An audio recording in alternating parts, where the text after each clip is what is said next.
నిన్న స్త్రీ శక్తి రూపేణ బస్సులు మహిళలకి ఫ్రీ బస్సులు స్టార్ట్ చేసిన దాంట్లో చాలా అంగరంగ వైభవంగా ఆంధ్రప్రదేశ్ సూపర్ 6లో ఇంకొక పథకాన్ని వాళ్ళు 4 నాకౌట్ చేస్తారు ఆల్రెడీ. అండ్ దాంట్లో మాట్లాడుతుండగా ఈవెంట్లో జగన్మోహన్ రెడ్డి గారి గురించి లోకేష్ గారు కొన్ని మాటలు మాట్లాడారు. ఏంటంటే వైసీపీలో రోజా ఎవరైతే ఉన్నారో ఆవిడ ఆఖరికి లోకేష్ గారికి పువ్వులు గాజులు పంపిస్తాను నీకు అని చెప్పి ఆవిడ పిచ్చిగా వ్యాఖ్యలు చేసింది ప్రతి ఒక్కరికి గుర్తుంది.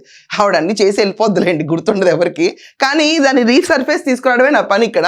So on resurfacing this kind of talk, Roja చెప్పింది నీకు పూలు గాజులు పంపిస్తాను లోకేష్ అంటే, లోకేష్ సరే నేను యాక్సెప్ట్ చేస్తాను, ఆ పూలు గాజులు చీర నువ్వు ఏది పంపించినా కూడా మా అమ్మకి కానీ మా అక్క చెల్లెళ్ళకి కానీ ఇస్తాను నేను, ఏం పర్లేదు అని. అండ్ లోకేష్ ఈ టాపిక్ని ఇంకా ముందుకు తీసుకెళ్తా నిన్న ప్రస్తావిస్తా ఆయన అన్నారు, ఇలాంటి మాటలు స్త్రీలు అనేవాళ్ళు ఓన్లీ పూలు గాజులు వరకే పనికొస్తారో అని కించపరిచే మాటల్ని ఆఖరికి ఎవరు మాట్లాడినా లోకేష్ వాళ్ళు ఊరుకోరని చెప్పి, అలా కాకుండా సినిమాల్లో కానీ వెబ్ సిరీస్లో కానీ ఇలాంటి వ్యాఖ్యలు పెట్టినా కూడా ఆటి రిలీజ్ని కూడా మేమంత సాఫీగా కానేమో అని చెప్పి అంటే, లోకేష్ గారు ఈ విషయాన్ని చంద్రబాబు నాయుడు గారితో ప్రస్తావించగా ఆయన ఖచ్చితంగా కన్సిడర్ చేస్తాను ఇష్యూని చెప్పారు.